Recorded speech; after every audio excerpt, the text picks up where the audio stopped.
buenas tardes a todas y a todos. Bienvenidos a esta primera charla de un ciclo nuevo de actividades que hemos creado desde la Cátedra UNESCO Fórum Universidad y Patrimonio Cultural.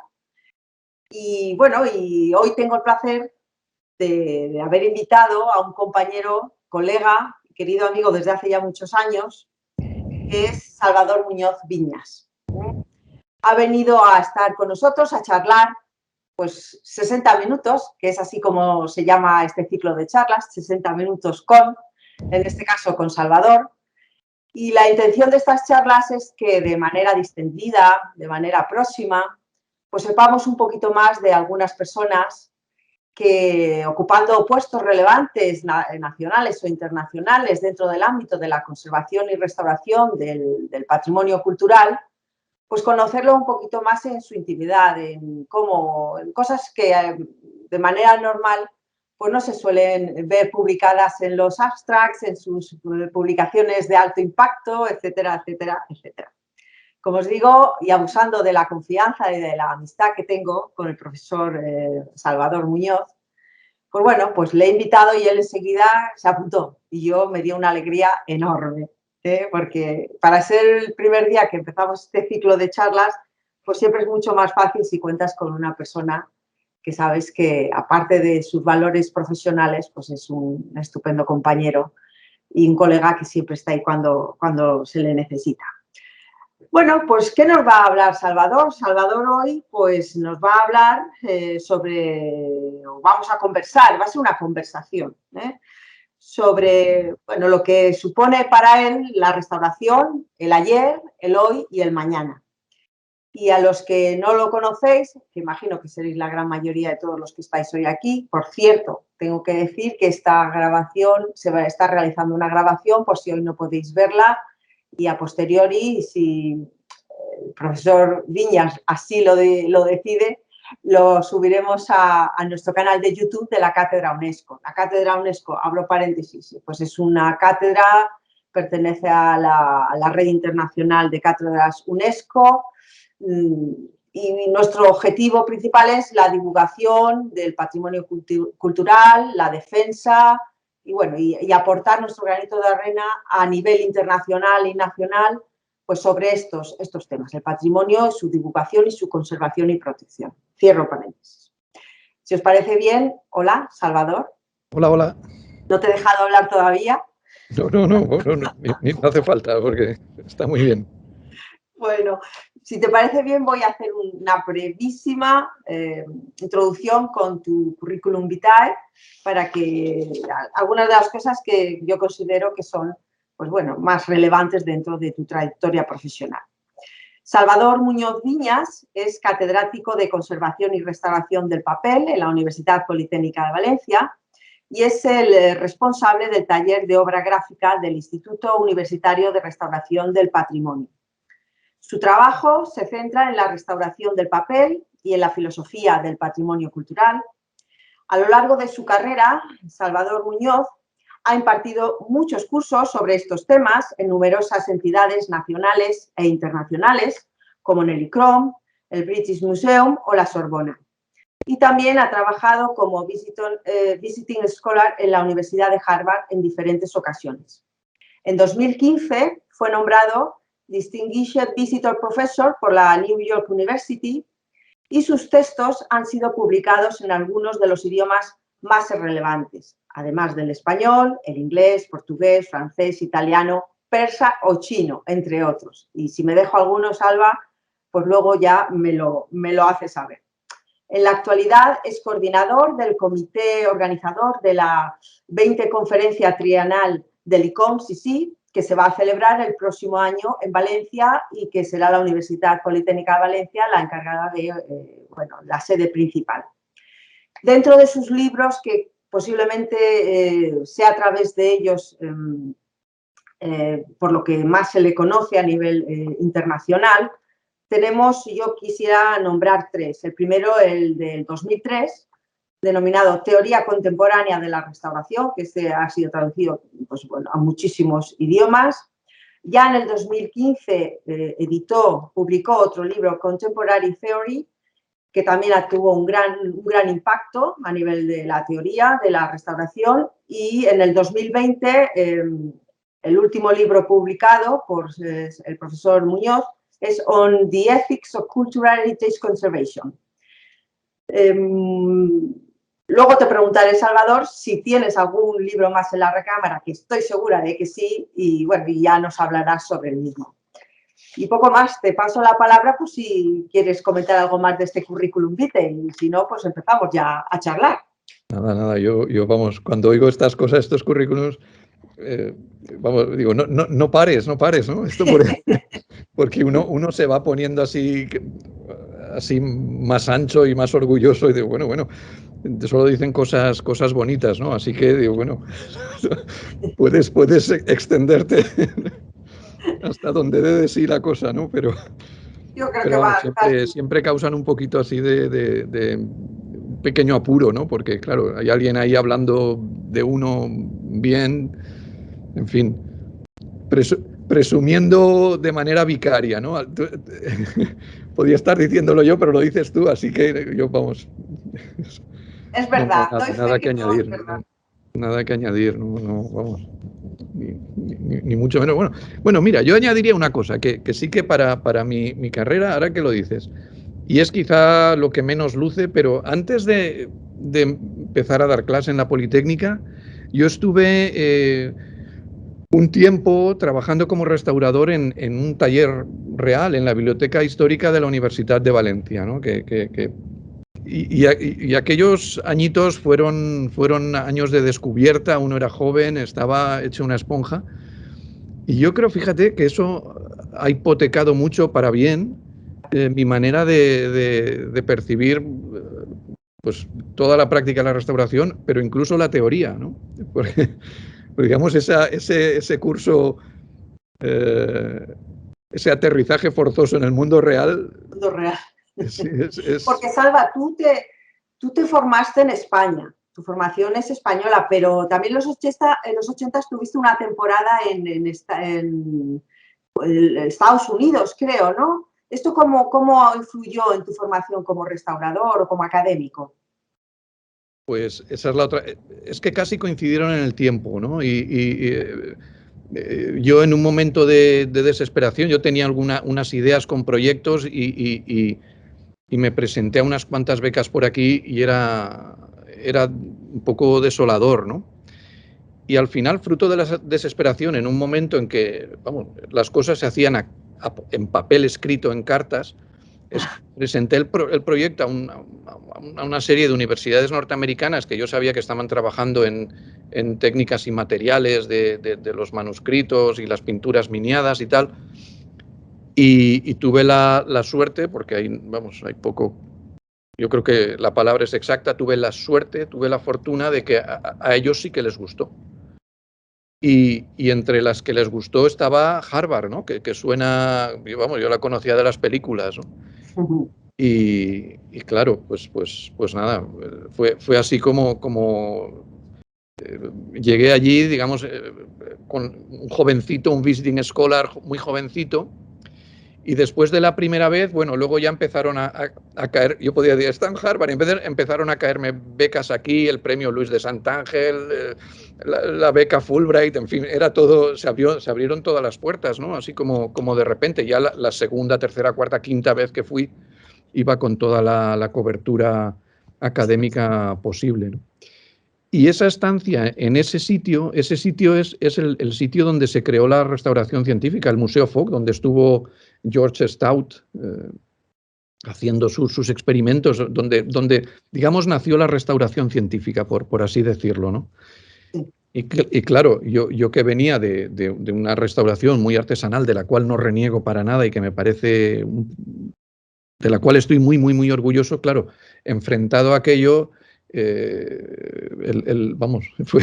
fue un shock cultural, pero claro, me pilló muy joven, me pilló hecho una esponja intelectual, ¿no? Digamos, yo iba muy, muy modesto, sin ideas preconcebidas o con muy pocas ideas preconcebidas.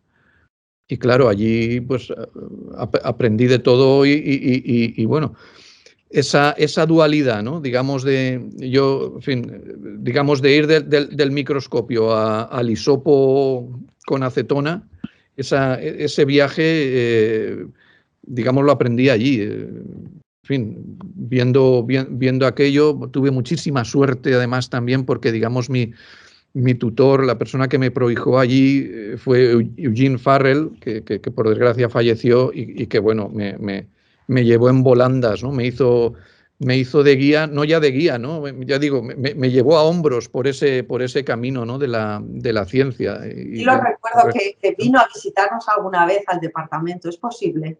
Un par de veces vino. Sí, una persona entrañable, sí que es verdad. Sí que es verdad. Absolutamente. Digamos, en lo humano, claro, también aprendí cosas, ¿no? Digamos, también aprendí mucho de algunas personas que conocí allí y, por supuesto, de Gene Farrell, ¿no? Que en fin. Claro, y entiendo que, Salva, que todo eso que tú en ese primer momento viviste, en tu etapa, que como tú bien dices, es que era una esponja que lo absorbía todo. Todo eso queda, ese pozo queda y luego a posteriori, pues, lo has ido trasladando a tu actividad académica como profesor en la universidad. ¿A ti qué te gusta más? ¿Restaurar, investigar, dar clase, todo? A mí me gusta todo, del mundo académico me gusta todo menos lo que no nos gusta a nadie, que es... Notas. Poner las notas. Bueno, sí, bueno, vale, de acuerdo, poner las notas, meterlas en un sistema que no comprendo, formalizar las guías docentes en determinada forma, hacer informes periódicos en fin, tener que concertar las tutorías mediante un programa de ordenador y no hablando con la persona, en fin, digamos no poder comprar algodón, por ejemplo, sin tener que llenar 30 papeles, bueno, no son 30, ¿no? Pero sí que son cosas. La burocracia. Eso es lo que a mí es lo único que no me gusta. De lo otro, vamos, es un disfrute. Yo me considero un privilegiado enorme, ¿sabes? En fin, yo pagaría, vamos, no sé, iba a decir pagaría por hacer lo que hago, ¿no? Tampoco, no sé si del todo, ¿no? Pero casi. Quiero decir que dando clase, el hecho de dar clase, el hecho de investigar de verdad, no buscar facturas, etcétera, o rellenar informes económicos, o el hecho de teorizar, para mí son un deleite, ¿no? Yo estoy muy a gusto haciéndolo generalmente. Como todos. El 99% de las ocasiones es un disfrute. En fin, a veces los alumnos me dicen que lo notan, otras veces no me dicen nada. Eso creo que le pasa a todo el mundo. Todos tenemos épocas mejores y épocas peores, pero es que es la conducción humana. Y bueno, y la restauración es que es apasionante. La verdad es que vivir y trabajar en el ámbito de la conservación y la restauración del patrimonio es una actividad preciosa, apasionante, que con un poco curioso que seas, un poco inquieto y responsable con tu trabajo, pues te puede dar muchas satisfacciones en la vida. Yo no sé, a veces, no sé qué opinas tú, yo no sé si la restauración es un arte, si la restauración hoy en día se ha convertido en una ciencia. No sé, ¿qué opinas tú de eso? Un poco filosófico. Yo, vamos, Mira, hace poco hubo nuestra compañera, que por cierto, si la gente del público no lo conoce, podría buscarlo porque hay esto que voy a citar está publicado en Internet. Teresa Espejo, de Granada, en plena pandemia, tuvo los reflejos y el ánimo de organizar una serie de conferencias sobre restauración de papel que ella tituló Papeles en el balcón. Era un ciclo, cada semana había una persona, en fin, y hay pues 6, 7, 8, no recuerdo el número exacto, conferencias de personas que trabajamos en el campo de la restauración del papel. Ahí hablaba Arsenio Sánchez Hernán Pérez, que es un restaurador de papel de la Biblioteca Nacional de España, y él hablaba de las diversas tribus que hay en restauración. Y él decía, yo en la que me siento más a gusto es la que yo llamaría tribu neorrural.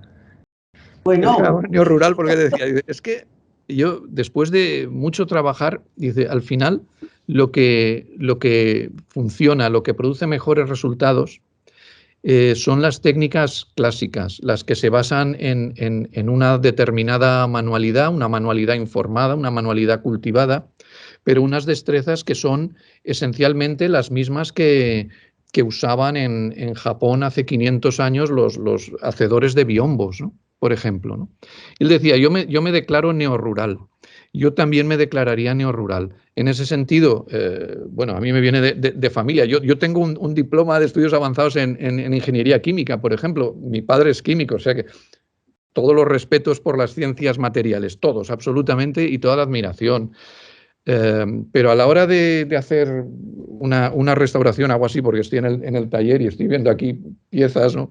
A la hora de hacer eso, digamos, la ciencia, los conocimientos generalizables, en fin, propios de las ciencias duras, se hacen a un lado y entra otro tipo de conocimiento, que es lo que yo, usando una terminología que usaba que creó un pensador polaco, lo llamó conocimiento tácito. Es un conocimiento callado, es un conocimiento que no se puede expresar en tablas Excel, que no se puede expresar fácilmente en libros o en artículos.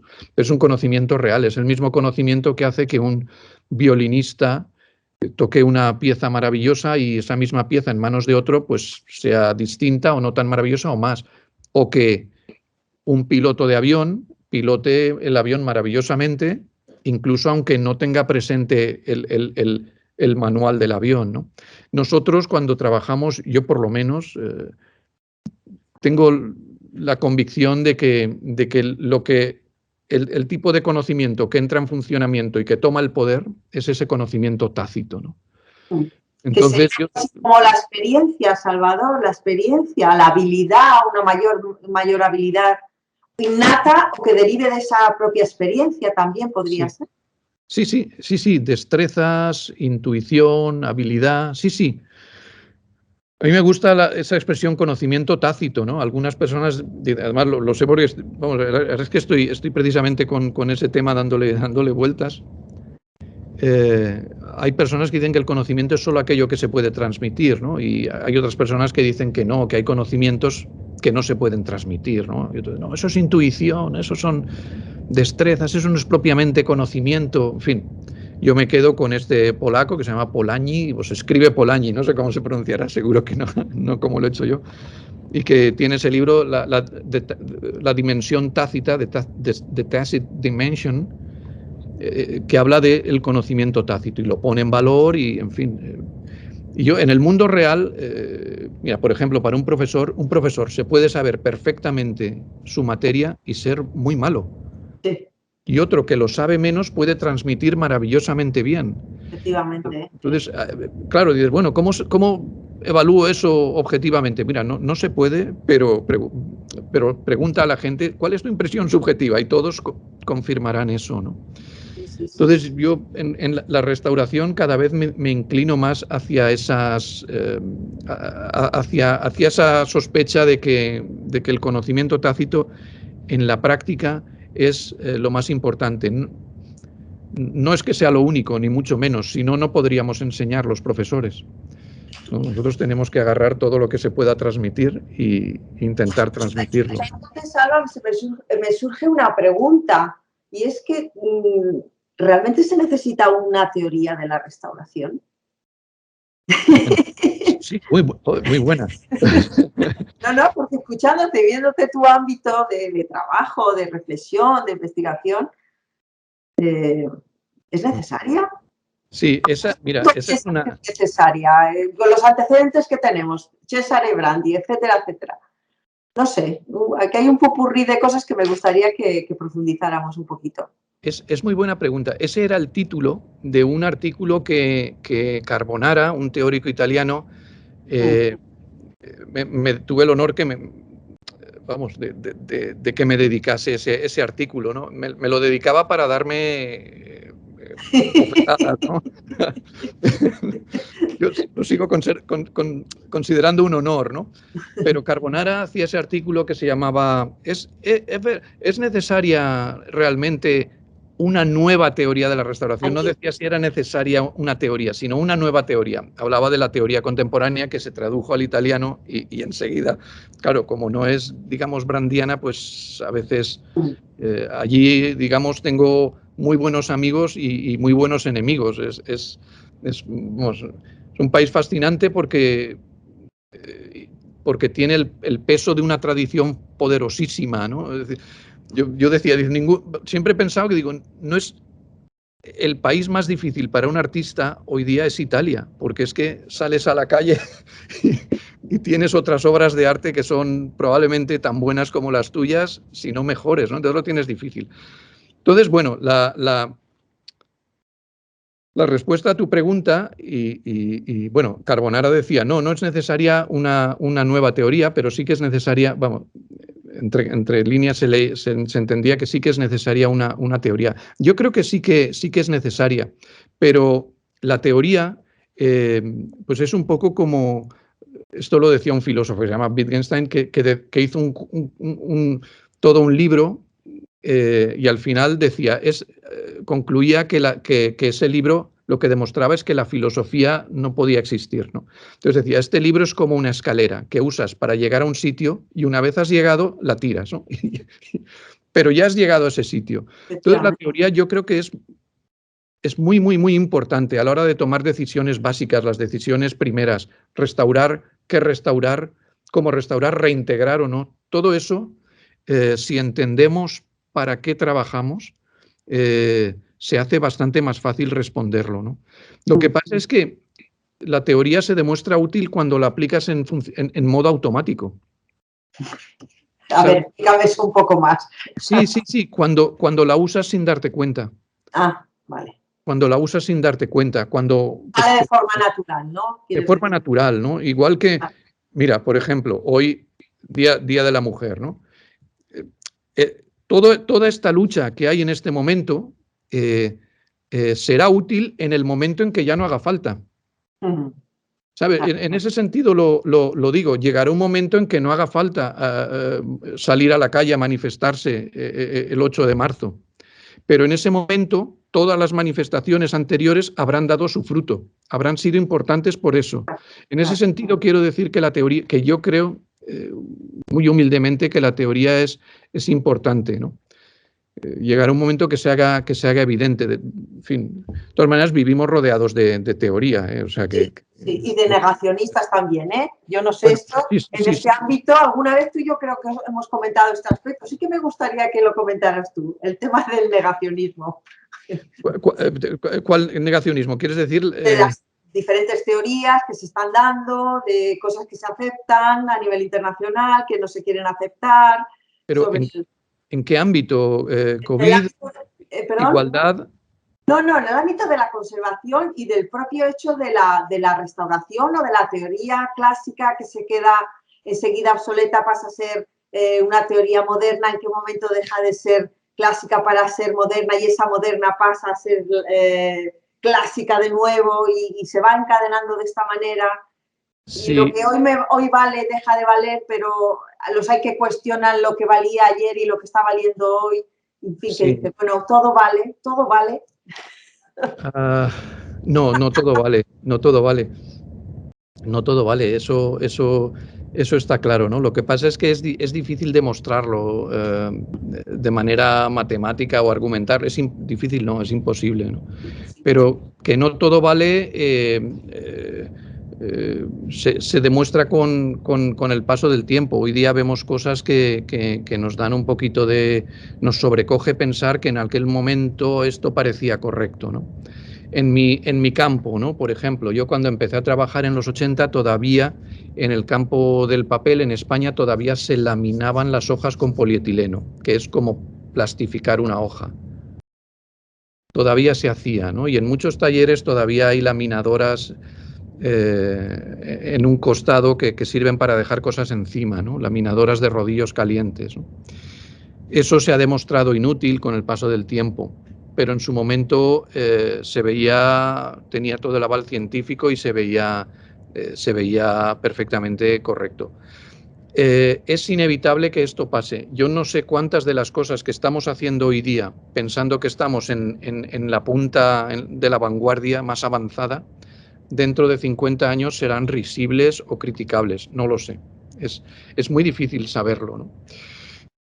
Salva, pero yo creo que honestamente lo que hacemos ahora tratamos de hacerlo con el mayor rigor posible, habiéndonos documentado lo máximo posible, habiendo investigado todo lo posible y generado conocimiento dentro de nuestros ámbitos de conocimiento.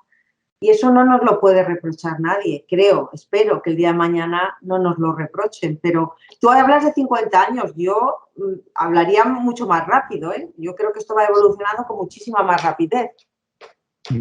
Pues estamos en un periodo de crisis, desde luego, ¿eh? O sea, eso sin duda, ¿no? Hay una serie de cosas que nos están cambiando la manera de ver el patrimonio, pero vamos, a toda velocidad. Yo la cosa que nos está cambiando, en mi opinión, más rápidamente es el advenimiento del mundo digital. Con las tecnologías, con lo que permiten, pero no solo con lo que permiten, sino con la manera en que están cambiando nuestra forma de percibir el mundo. Mi forma de percibir el mundo no es la forma en que la percibe, por ejemplo, mi hijo. ¿Sabe? Ellos tienen otra visión de lo que es permanente, de la fugacidad, otra visión de lo que es real, de lo que es importante, ¿no? Mira, el solo hecho de que yo ahora esté aquí delante y estoy hablando contigo, ¿verdad? Eso es auténtico. Bueno, en realidad, si miro detrás, no estás tú, es una pantalla, ¿sabes? Entonces, esto es un microsíntoma, ¿no? De cómo nuestra realidad cambia. Yo estoy preguntándome qué va a ser de los museos en el día de mañana. Muchos museos están tomando la estrategia de mezclarse, adaptarse al mundo virtual, ¿no? Yo en una conferencia en el 2017 hablaba de un enfoque no darwiniano, ¿no? Yo decía, creo que a lo mejor para los museos lo mejor no es adaptarse al mundo virtual, porque no vas a poder competir, no vas a poder competir con Google, con YouTube, en fin. Digamos, hay que usar esas herramientas, pero esas herramientas tienen que ir destinadas a poner en valor la experiencia real, no a sustituirla. Es que es un matiz súper importante. Bueno, no quiero ponerme intenso, ¿no? Pero es un dato importante porque en estos últimos años ha habido una explosión enorme sobre el tema de las exposiciones temporales, ¿vale? Porque esto supone una fuente de ingresos enorme, para los grandes museos y para los pequeños museos, una manera de sobrevivir.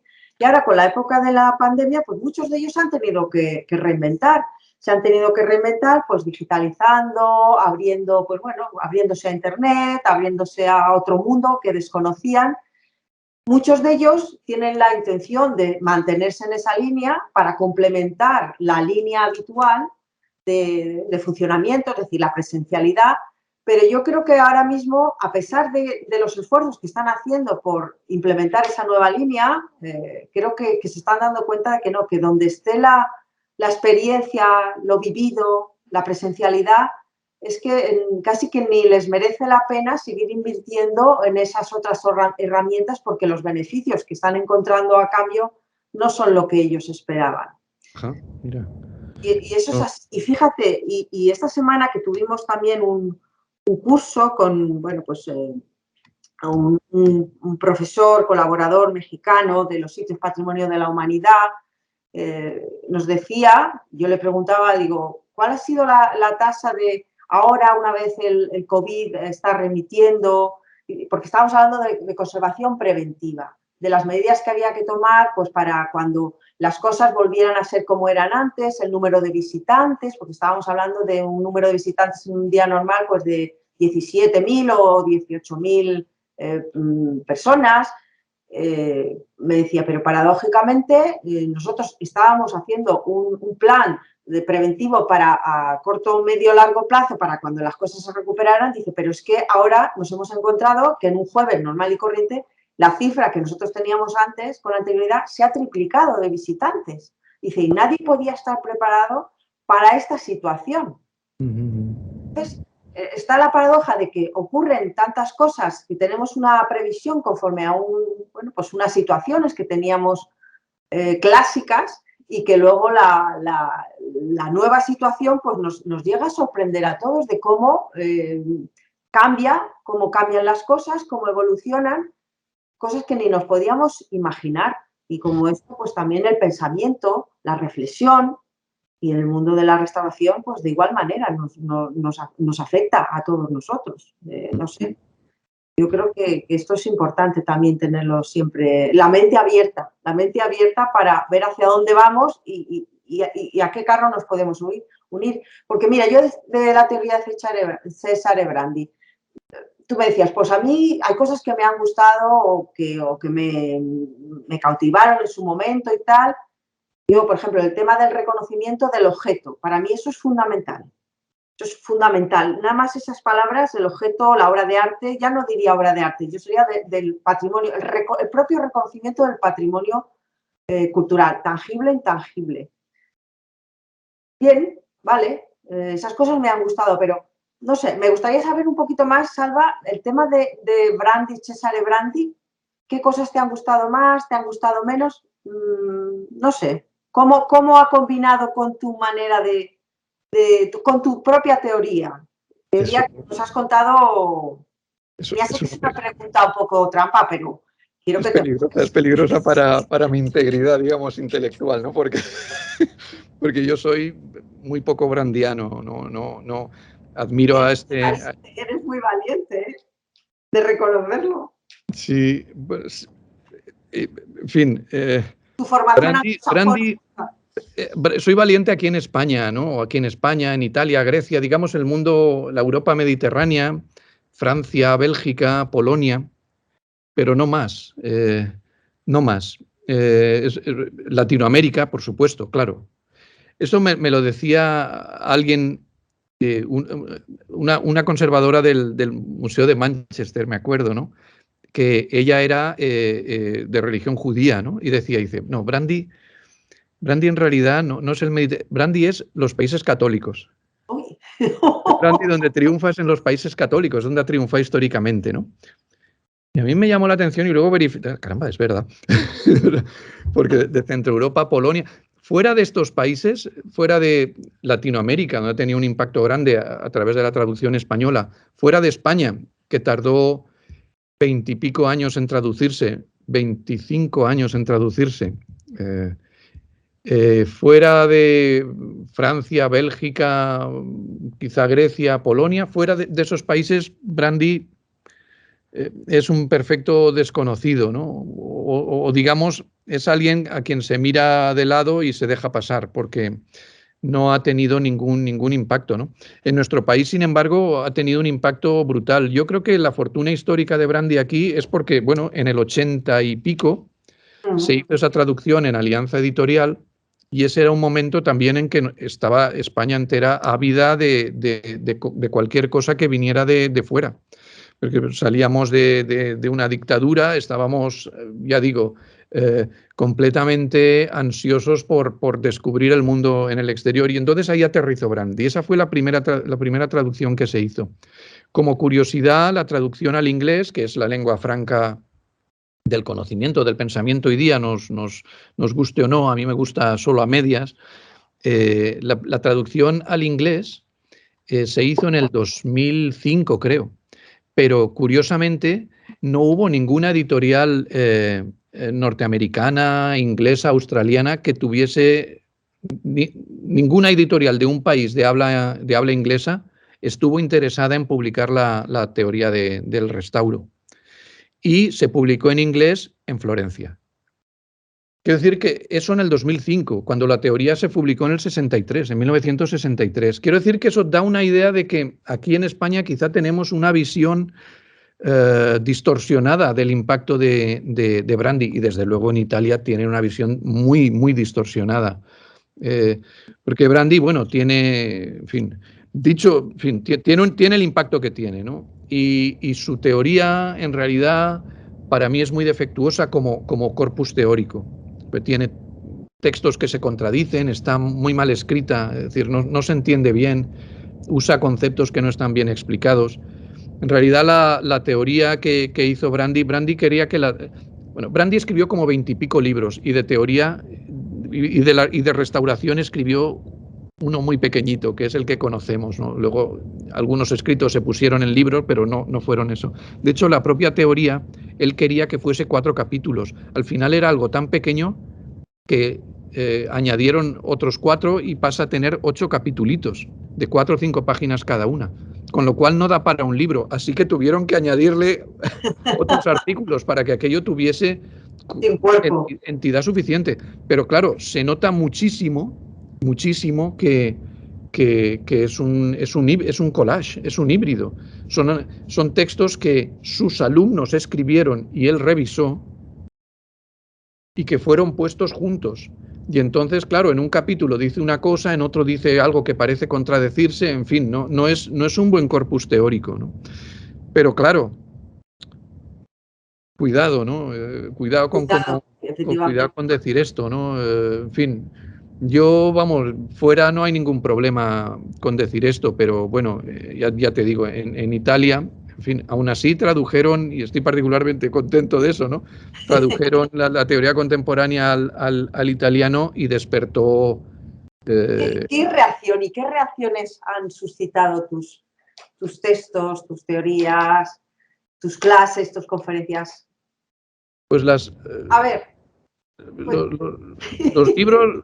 los libros en general, en la mayor parte de casos, han despertado alguna, vamos, digamos, una reacción buena o muy buena. No he tenido suerte, he sido bien recibido, ¿no? Con comentarios incluso muy ditirámbicos, ¿no? En fin, me consta, Salvador. Incluso exagerados, ¿no? Pero bueno, dicho esto, que sigan, porque esto viene muy bien, ¿no? Sienta muy bien ver que a alguien le gusta. Las clases, pues no lo sé. En las conferencias, yo creo que en mis clases pasa como en mis conferencias, ¿no? Que la mitad de la gente está entusiasmada y la mitad está indignada, ¿no? Se produce yo creo percibirlo muy claramente, ¿no? Una separación entre la gente que recibe aquello vamos, encantadísima, y la gente a quien aquello le resulta insufrible, ¿no? O inaceptable. El caso más bonito es una conferencia que di que se llama la Claire Hampson Lecture, que es una conferencia que da la Asociación de Restauradores de Papel británicos, ¿no? Y la hacen una vez al año y tal, en un sitio así muy inglés, ¿no? Muy todo madera, con muchos cuadros y tal.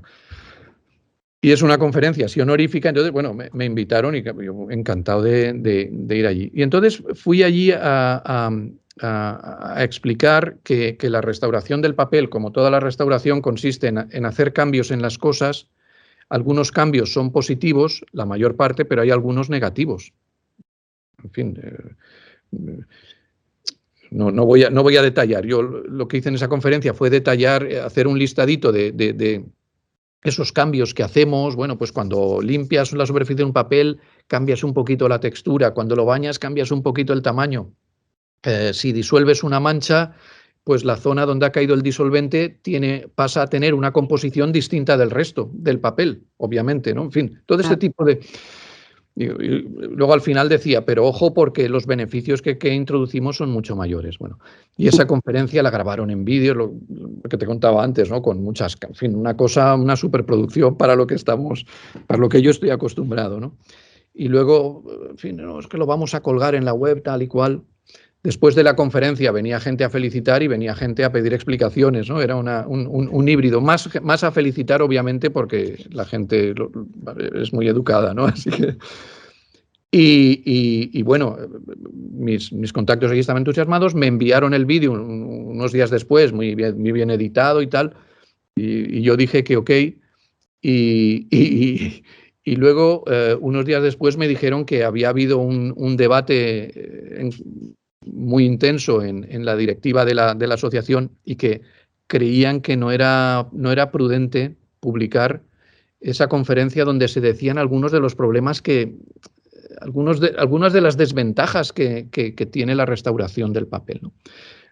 Siendo Inglaterra es comprensible, porque allí, claro, llevan con las cleaning controversies y con Michael Daly o Artwatch, ¿no? Todo esto, allí los restauradores van firmes, ¿no? Los pobres. Sí, es verdad. Así que no se publicó. Yo lo tengo aquí en este ordenador, ¿no? Como curiosidad, para demostrarme a mí mismo que aquello fue verdad. Y ya digo, luego como comentaba eso, luego... Qué curioso, ¿eh? Qué curioso, ¿eh? Es súper curioso. Por ya eso me imagino que lo que pudieras llegar a decir no sería, no sería nada terrorífico ni ninguna cosa satánica, me imagino, conociéndote seguro, sería algo prudentísimo, sentido común. Sí, muy delicado. Yo de hecho, ya digo, 2 o 3 años después, en otra conferencia en Ámsterdam, la Rijnbard Lecture en este caso, retomé ese tema, lo amplié un poco y luego, bueno, hicieron la conferencia tal, y a partir de esa conferencia sacaron un libro que se puede descargar en internet y que, bueno, yo tengo ahí un librito así pequeñito, tapadura, una cosa muy cuca y de la cual estoy muy orgulloso, ¿no? Y no ha pasado nada, ¿no? Lo que pasa es que es cierto que en Inglaterra, en Reino Unido en general, la sensibilidad hacia la restauración, ojo, bueno, baste decir que del movimiento antirrestauratorio, John Ruskin, ¿sabes? Pues tenía un colega que se llamaba Morris, ¿no? Que fundó la Sociedad para la SPAB, la Sociedad para la Protección de Edificios Antiguos. Bueno, es súper curioso porque esa sociedad sigue existiendo, ¿no? Y es un movimiento antirrestaurador. No, es muy británico, es maravilloso. Yo de verdad que lo admiro. Y ellos siguen, si tú quieres hacerte miembro de esa sociedad, tienes que firmar, reconocer que sigues los principios del fundador Morris, el texto que escribió en el siglo XIX. Y estamos en el XXI. Entonces, claro, en este entorno, digamos, cualquier resquicio para la crítica es aprovechado por un movimiento crítico hacia la restauración que ríete tú del ex homo o de estas cosas, ¿no? Sí que en cierto modo lo entiendo, ¿no? Salva, y toda esta teoría en tus clases, tanto de grado como de máster, cuando las comentas con tus estudiantes o con tus doctorandos, son receptivos al mensaje, esto provoca mucho debate en el aula. ¿Cómo ves a los restauradores, en formación, a los jóvenes restauradoras y restauradores, que mayoritariamente son mujeres, ¿eh? Sí, no, así es. Y bueno, yo encantado. Y en el campo del papel, en las bibliotecas, del campo del que yo vengo, vamos, en fin, es aún más notable. Bueno, pues mis alumnos, pues, gracias a los dioses, generalmente reciben las cosas bien, ¿no? Y al final, pues les intrigo lo suficiente. En algunos casos es imposible y además eso va por promociones. Este año, por ejemplo, yo he acabado felicísimo, ¿no? Este año. Otros años he acabado pues un poco más frustrado porque no... Ha habido personas en quien no he logrado transmitir las ideas o la curiosidad que me hubiera gustado.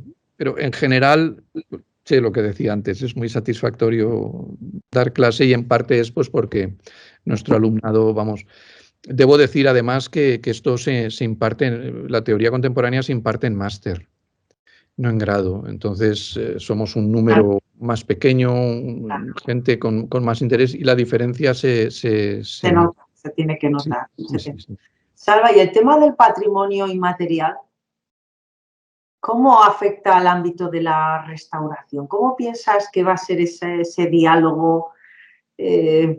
Estoy hablando de la palabra restauración, patrimonio inmaterial, ¿vale? Algo intangible, no sé, ¿cómo lo ves? ¿Cómo lo percibes? Uf, ¿Cómo lo plantearías? ¿Cómo? Porque protección me pega más, pero restauración, sí, o safeguarding, ¿no? Salvaguardia, salvaguarda. como dicen, Sí, como dicen los documentos UNESCO, ¿no? Sí, sí, es que esa es una pregunta, esa sí que es peligrosa, esa sí que es peligrosa. Yo yo no te estoy... quiero poner en compromisos, ¿eh? Pero yo creo que lo podemos abordar. No No, nos no, escucha nadie. podemos hacerlo. Yo, mira, de hecho, ya en el 2003, no sé si el 2003 vamos, en uno de los libros o el libro español o el libro inglés, yo comentaba, y desde luego en el libro del 20, en el On the Ethics, comentaba que no tengo claro que los principios teóricos que se pueden aplicar a objetos tangibles funcionen en el caso del patrimonio inmaterial, en el caso de ítems intangibles. No lo tengo nada claro. Bueno, honestamente, en este momento, si tú me preguntas, ¿di sí o no? Yo pienso que son cosas distintas, que funcionan según parámetros distintos y que la restauración de intangibles no es el tipo de profesión que nosotros desarrollamos, al cuidar manuscritos, al cuidar pinturas, al cuidar edificios. Yo creo que es otra cosa. Pongo un ejemplo, ¿no? Vamos a salvaguardar un idioma. Por poner un idioma cercano, vamos a salvaguardar el euskera, o el bable, o el que... Vale, ¿en qué consiste eso? Eso consiste básicamente en ir a las escuelas, en hacer campañas en televisión, en promulgar leyes, en promulgar sistemas de financiación para... Claro, eso comparado conmigo, que estoy con un bisturí y Claro, con un spray, con un disolvente, claro, son cosas, claro. son cosas distintas. O es otra metodología, pero a lo mejor es que nos empeñamos en meter algo que no se puede meter dentro de un mismo, de una misma acción, de una misma realidad, que es pues, lo que es restaurar. ¿Eh? No sé, pero evidentemente, es que no lo sé, que no es un campo fácil. No, es que la noción de patrimonio ha crecido, la noción de Sí, patrimonio cultural. claro. Yo eso, en un artículo en el 2014 hablaba del Big Bang del patrimonio, ¿no? Y el Bang decía, es que la noción de patrimonio ha pasado de ser objetos tangibles de calidad excelsa, luego pasó a incluir objetos populares, ¿no? Por ejemplo, una botella de Coca-Cola podía ser patrimonio, antes no, antes era una pintura de Rembrandt, pero ahora es una pintura de Rembrandt, una botella de Coca-Cola, una máquina de tren. Claro, entonces digamos, las fronteras se ensanchan, pero es que luego además entró el patrimonio intangible, música, obras literarias, lenguajes, tradiciones, arte. Entonces, la noción Es tan enorme. es enorme. Hay una autora que tiene un nombre muy raro, Kirchenblatt Gimblet. Pues esta autora dice, no, perdón, es una italiana, Bortolotto. Dice, es que hay que preguntarse si la noción de patrimonio cultural hoy día no se ha convertido, y dice literalmente, en una aberración intelectual. Ajá. ¿Sabes? Una aberración intelectual en el sentido en que al final dices, ostras, es que patrimonio es todo. Al final ha crecido tanto y las fronteras se han hecho tan difusas que al final es muy difícil saber en qué consiste el patrimonio, en qué no consiste, pero para que el patrimonio lo sea, Sí, funcione como tal, hay que saber que hay que saber, claro, si hay no, que saber no lo lo que es. reconoces es que es imposible. A mí me pasó una cosa muy curiosa. Un día abro el correo de la Cátedra UNESCO y una persona me escribe un poco enfadada, porque en la página web, porque en todo lo que estábamos trabajando, utilizábamos la palabra conservar el patrimonio. Este señor era jurista, ¿vale? Y él tiene otra acepción sobre esa palabra y decía, ¿cómo queréis atribuiros la palabra patrimonio para algo que no es absolutamente vuestro? Y yo en un primer momento dije, este señor, qué pertinente y tal. No le faltaba razón, porque evidentemente el patrimonio puede ser patrimonio cultural o puede ser otro tipo de patrimonio. Sí, sí. Nosotros, no sé por qué, en nuestro ámbito, pues normalmente nos quedamos defensa del patrimonio. No llevamos cuidado de que el patrimonio puede ser de otras características y que afecte a otros ámbitos. Yo desde entonces también llevo cuidado siempre de poner cultural. Y claro, es lo que tú dices, esto se ha vuelto un monstruo tan enorme que luego entramos en lo material, en lo inmaterial, que dices, bueno, yo lo que he decidido hacer es quedarme con mi pequeño territorio de competencia y no querer abarcar más de lo que puedo, porque evidentemente es imposible. Y cuanto más sabes de una cosa, más cuenta te das de que no sabes nada sobre esa cosa. Entonces, en un momento hay que decir, bueno, pues humildemente llego hasta aquí y esto es mi ámbito competencial, hasta donde he podido llegar, sin querer abarcar mucho más, porque Claro. si no ya te llegas a perder.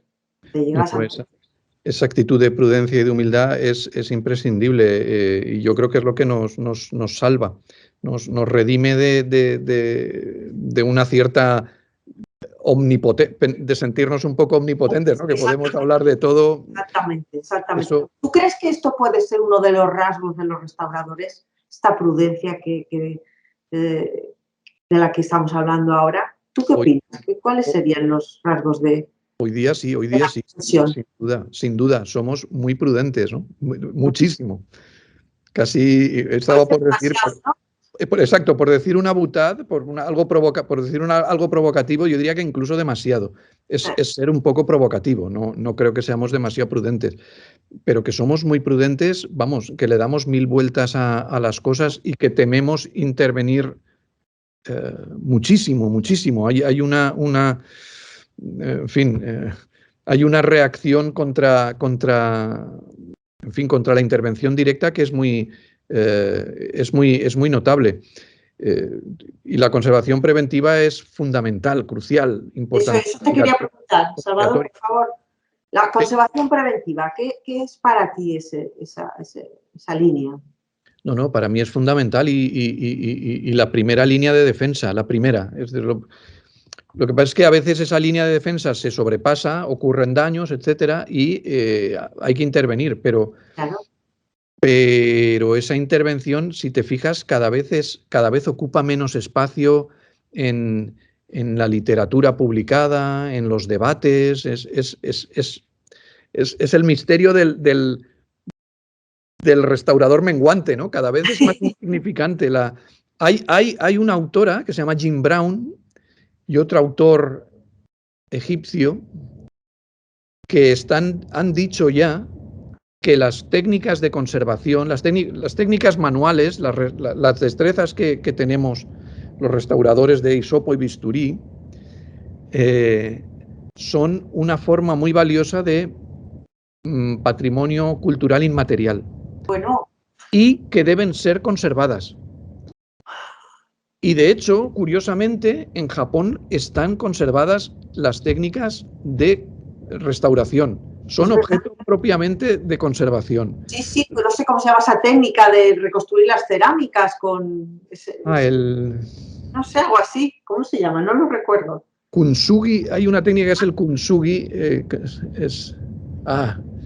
Sí, eso que ponen oro y tal. Ese tipo de cosas, lo que te están indicando es que, en cierto modo, estas destrezas que nos ha costado, a mí por lo menos, un montón de tiempo desarrollar, destrezas manuales, habilidades, están en decadencia, porque si no, nadie hablaría de conservarlas. Sí, yo es que es la primera vez que lo oigo, y es un poco sorprendente. No, pues Jim Brown, 2017, y es un nombre árabe, no sé cómo se escribe, Ojdat, con H-O-J-D-A-T, y es en un libro, no me acuerdo, también muy reciente, ¿no? Y han comentado eso. A mí eso me abrió los ojos, ¿no? Hay otro autor que se llama Jonathan Ashley Smith, que también que es químico y que ha sido durante varias décadas director del Departamento de Restauración del Victorian Albert. Es una de las personas más interesantes en el panorama. Está también por lo mismo. Dice que hay un decline, una pérdida de estas destrezas que están en extinción, que están desapareciendo, ¿no? Sí. Y, en Bueno, fin, si eso da que pensar, da que pensar. Si esto se produce por el hecho de que cada vez esas medidas preventivas son más eficientes y hay una mayor concienciación de las mismas y de la implementación de planes integrales de conservación preventiva en museos, colecciones, evidentemente es un éxito. Eso quiere decir que cada vez tienen que entrar en el quirófano menos pacientes. Yo lo dudo, pero bueno, habrá que felicitarse si es así. Yo, si es así, porque si es así nos vamos a felicitar, porque yo desde luego ahora mismo trabajo en esta línea de la conservación preventiva. Más vale prevenir que lamentar, y yo creo que eso es fundamental porque optimiza los recursos, eso también es muy importante. Ahora que estamos hablando de los objetivos de desarrollo sostenible, de cómo hacerlos confluir con el patrimonio cultural, con la cultura, bueno, pues todo hay que tenerlo en mente. Cuanto menos dinero tengas que invertir en recuperar algo, en restaurar, pues ese dinero, pues mucho mejor lo puedes invertir en otras cosas que también pueden ser igualmente importantes o que son más importantes, que no estar siempre restaurando y estar rompiendo y restaurando, rompiendo y restaurando, rompiendo y restaurando. Eso es una pérdida de eficiencia tan grande, dejando las cosas. Creo que Ruskin también comentaba este aspecto, que cómo, ¿te acuerdas? Que cómo éramos capaces de dejar las cosas, restaurarlas y luego volverlas a dejar, que eso es una responsabilidad. Eso yo creo que eso se debe de cortar en algún momento, esa mentalidad de, bueno, yo lo restauro, lo vuelvo a dejar y que, oye, que se vuelva a estropear, ya lo volveré a restaurar. Sí. En algún momento hay que frenar esa línea, esa manera de trabajar o de pensar. Yo creo que hay que hacer. Sí, no, sin duda. Salva, y de los proyectos que estás ahora llevando adelante, algo que nos puedas adelantar, algo que estás escribiendo. Seguro que tienes algo entre manos. Pues el libro es para Routledge sobre patrimonio inmaterial, que se llama una teoría del patrimonio cultural inmaterial. Una teoría que es un libro relativamente breve, de unas 150 páginas, más o menos, 80.000 palabras, más o menos, y que tengo que entregar en este otoño y que está muy adelantado, ¿no? Y muy en mi línea, una cosa muy disfrutona, porque yo estoy disfrutando mucho del libro este de teoría y tal, pero el otro es, digamos, casi la antítesis. Es un manual de conservación y restauración básica para archiveros, coleccionistas, bibliotecarios, que estamos haciendo con una restauradora holandesa y yo. Qué interesante. Sí. Es que son dos cosas, son como dos mundos. O sea, más de, no sé, hablar aquí, bueno, pues como dijo Kant, bla, bla, bla, todos estos rollos así teóricos que son tan interesantes y, en mi opinión, que tienen tanta importancia, pero luego vas a lo otro, ¿no? Y es, bueno, pues coge una tijera, pero que tenga el filo afilado y córtalo así, ¿sabes? Este tipo de... Entonces, vas de una cosa a otra y no sé, es muy agradable, ¿no? Digamos, uno es teórico los días pares y restaurador de infantería los días impares, ¿no? Bueno, todo te aporta, todo es importante. Porque luego también todo esto, ¿sabes? Y esto es algo que yo veo, y es que todo esto revierte también en la formación de nuestros estudiantes. Sí. Y eso es muy importante. Yo creo que es muy importante. Sí, da credibilidad al profesor. Sí, vamos, sí, 100% de acuerdo. Bueno, espero que sí. Vamos a ver, yo también. 100% de acuerdo, ¿no? Sí, yo sí que noto que a mí el haber hecho ese periodo de servicio militar, por así decirlo, obligatorio, esos añitos en la biblioteca, restaurando de 8 a 3, en fin, con fechas, con recursos limitados, en fin, en circunstancias reales, no sé, han sido una lección de humildad y de, en fin. Sí, exacto, no, la palabra es humildad, sí, porque tú te lees un libro y crees saberlo todo, al menos yo era así de joven, Y luego viene el mundo real y que te está esperando así con la mano abierta, ¡pam! Ostras, caramba, no, yo que creía, en fin, saberlo todo, ¿no? Me había leído 2 libros y pensaba que, ¿no? Bueno, en fin. Sí. Y es lo que tú decías, cuanto más conoces, más te das cuenta De que no sabes nada. de que en los libros, sí, exacto, en los libros la realidad puede estar ordenada, mejor o peor, pero ordenada, pero vamos, sales al mundo real y el caos, los factores impredecibles, en fin, se cuelan por todos los sitios y te ponen a ti en tu sitio, ¿no? A mí al menos, y me sigue pasando, porque cada vez que me relajo un poquito y creo que ya estoy haciendo un trabajo y tal y cual, pues de vez en cuando alguna sorpresita y alguna pequeña cura de humildad, ¿no? Que vas recibiendo. Sí, Salva, es importante transmitir eso. Sí. ya pues para finalizar, porque ya llevamos una hora que se ha pasado volando. Pasa Salva, volando. se pasa volando. Simplemente una última reflexión, si quieres comentar algo, o para ti, qué podría ser ahora mismo importante o urgente en el ámbito de la restauración, o alguna inquietud que quieras comentar. Bueno, perdona, esto es como has dicho tú antes, un paréntesis también. Bueno, primero agradecer a todos los participantes, ¿no? Gracias por estar ahí, que no querría haberlo dicho antes, al principio, y se me ha Aún pasado. tenemos tiempo, aún Y ahora tenemos tiempo. así que nada, aprovecho y gracias a ti también, Mavi, por supuesto, que no se me olvide. Y lo que es importante es aclararnos, es saber a dónde queremos que vaya la profesión. Eh, Saber si somos gente que restaura objetos o gente que restaura objetos y no objetos, ¿sabes? Objetos tangibles y no objetos tangibles. Y una vez lo sepamos, pues ya tomar las decisiones al respecto.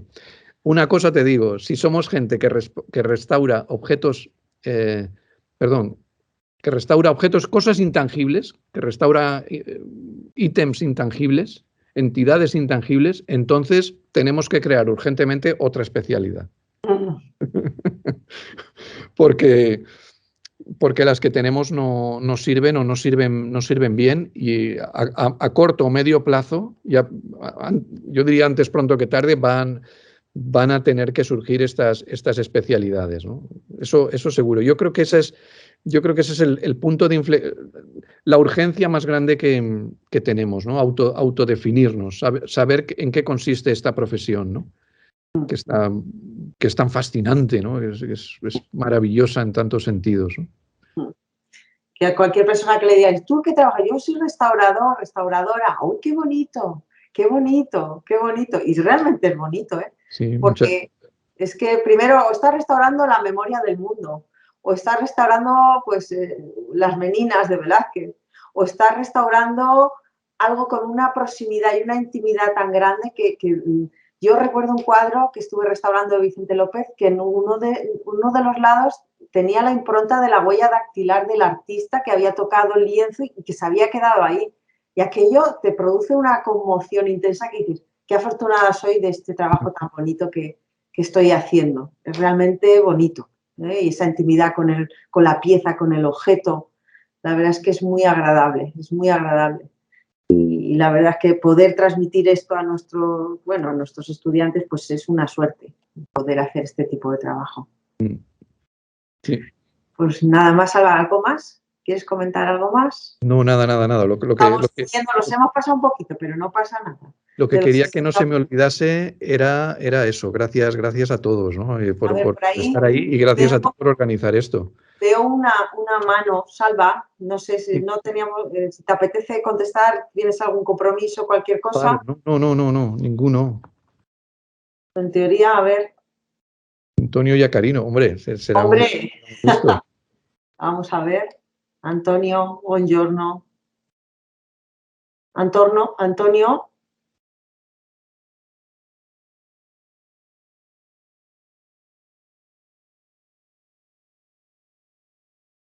Ha quitado la manita, ¿no? No, sigue ahí. Antonio, ¿puedes hablar? A ver. ¿Dónde? que se me ha ido. Disculpad un momento, es que está configurado. A ver.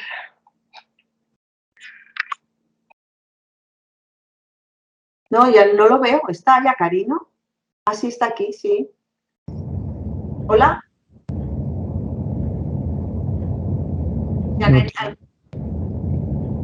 Tiene el micrófono cerrado, no sé si... Tiene que abrir, Antonio, tienes que abrir tú el micro.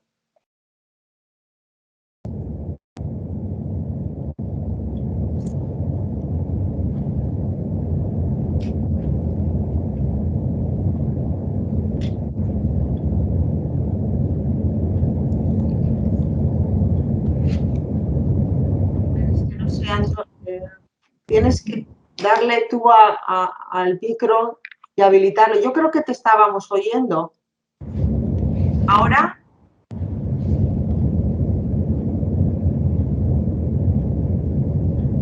Que no se le oye, qué lástima.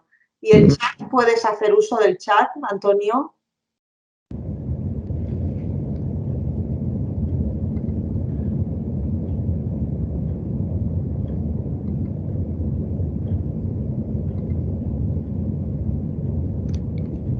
Yo no tengo chat, no sabría, yo no... No. A ver ahora, Antonio, si puedes hacer uso de... Ahora sí, qué bien. Hola, gracias. ¡Qué sufrimiento! Qué bueno ver. ¡Ay, Antonio! Hola, qué alegría. Gracias por esta charla muy interesante. Lo siento que no he podido conectarme al principio, he perdido como los primeros 20 minutos. Pero has llegado a lo sustancial. Sí, exacto. Creo que sí, no sé el principio. Pero... Bueno, luego lo dejaremos grabado por si quieres verlo en... Muy bien, gracias. Qué bien verlos, qué bien escuchar Salva. Como soy italiano, me gustaría mucho como comentar un poquito. Sí, pero tengo que disculparme porque en este tiempo estoy trabajando en cosas muy distintas de la teoría, entonces puede ser que diga cosas tontas. Seguro que no. Pero una cosa me gustaría comentar. En Italia yo creo que lo más importante de la teoría de la conservación de Brandi, de la teoría del restauro, perdona, de Brandi, es el ayudo que da o que ha dado en las decisiones de la reintegración pictórica.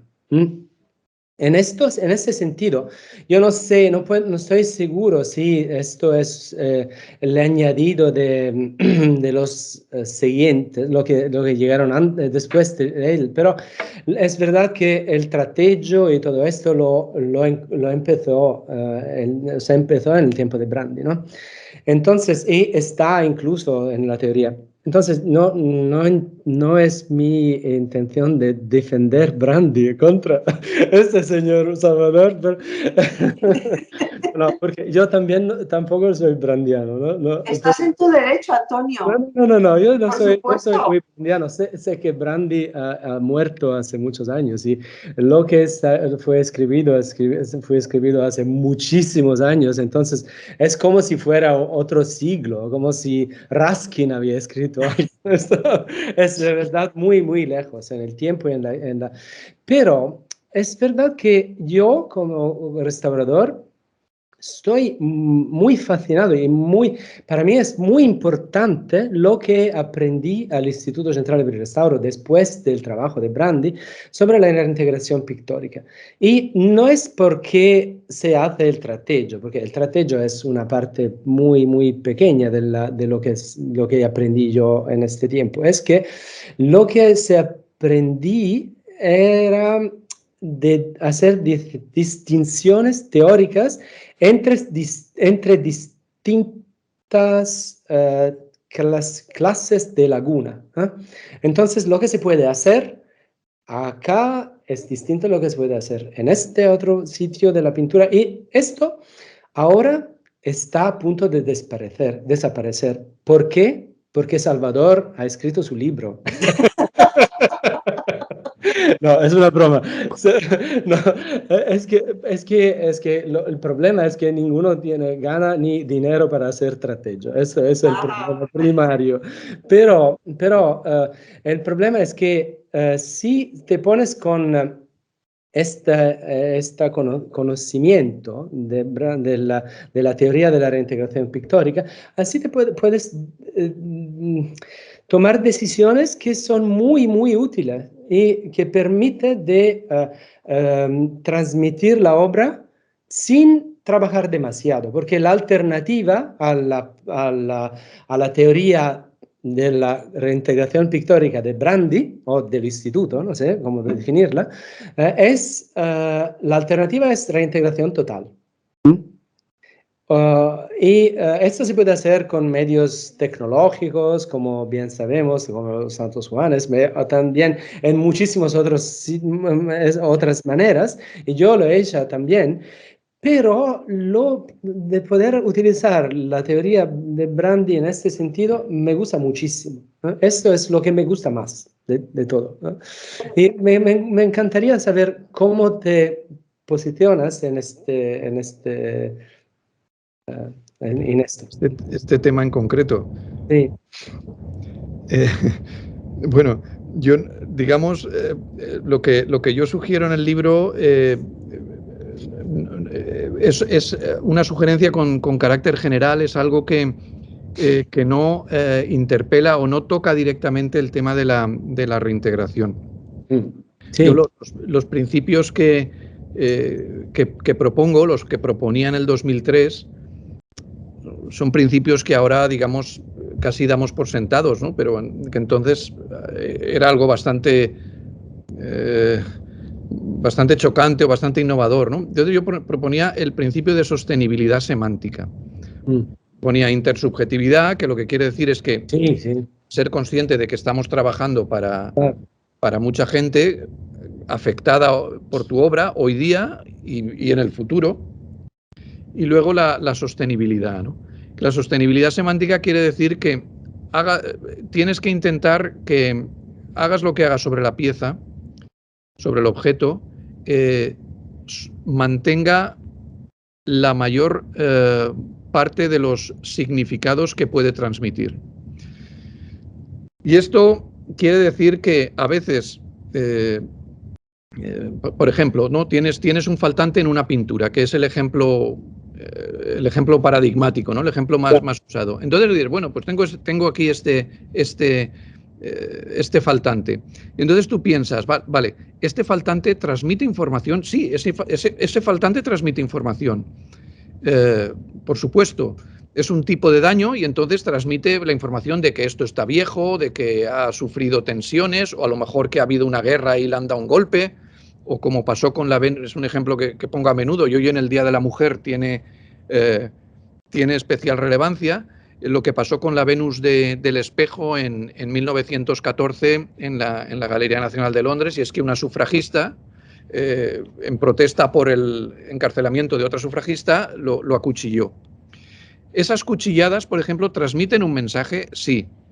¿El cuadro sin las cuchilladas transmite otro mensaje? Sí. Si tú restauras el cuadro, que es lo que se hizo, pierdes el mensaje de las sufragistas.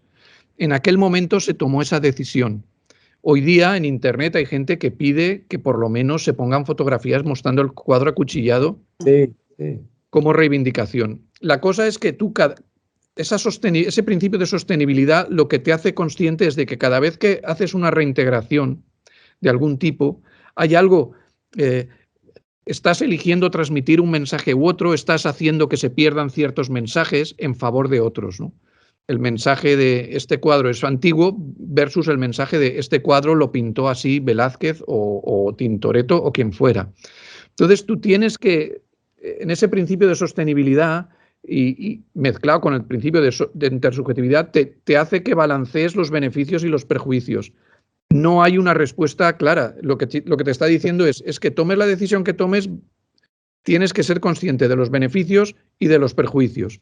Y tienes que intentar que los perjuicios sean los mínimos posibles, obteniendo la máxima ganancia. Pero pérdida va a haber. Pérdida va a haber de algo. Yo qué sé, por decir otra cosa, ¿no? La Sixtina. bueno, ahora está con unos colores muy vivos y tal, pero los que estudiamos en mi época, claro, veíamos aquello y decía, oh, esto es antiguo, tiene por lo menos 500 años, ¿no? Pero claro, ahora lo ves y dice, quien lo vea, mis hijos ahora, por ejemplo, o mis estudiantes, que al fin y al cabo tienen la misma edad, pues lo ven y ese mensaje de esto es antiguo, lo han perdido parcialmente. O el mensaje de antes no había luz eléctrica, antes había velas. Ese mensaje la Sixtina ahora no lo transmite. A cambio, ¿qué hemos ganado? Pues hemos ganado una percepción más correcta de cómo, más filológica de cómo lo pintó Miguel Ángel, etcétera, ¿no? Entonces, ahí, en fin, respecto a la reintegración y al tratello, bueno, el tratello es un sistema para reducir la pérdida de información. Sí. En ese sentido es muy positivo y aunque no se dice expresamente, digamos que yo creo que leyendo los textos es una técnica eminentemente útil y aplicable, ¿no? Esa es mi opinión, ¿no? Lo que pasa es que, claro, digamos, un libro tiene tantas interpretaciones como lectores, ¿no? Pero vamos, la del autor, en este caso, la intención del autor. El libro tiene ahora casi 20 años, entonces me encantaba ponerte esta pregunta porque me interesa. Y también, por fin, el trateggio es algo que se está perdiendo, porque es algo que se tendría que conservar como patrimonio de restauración. Como decía el egipcio, ¿no? Sí. No, y es que, bueno, no, me quedo así. Gracias. Y bueno, nada, Antonio, un gusto. Sí, Antonio también está invitado a participar en una charla. Pues ahí estaremos, qué bien. Yo no quiero presionar a nadie, pero me encantaría, Antonio. Sí, me encantaría también. Si en un futuro fuera posible, me encantaría, ya lo estamos hablando, pues contar con tu visión de lo que tú quieras contarnos, tener una amable charla. No sé si alguien más quiere hablar, quiere participar. No hay ninguna manita más.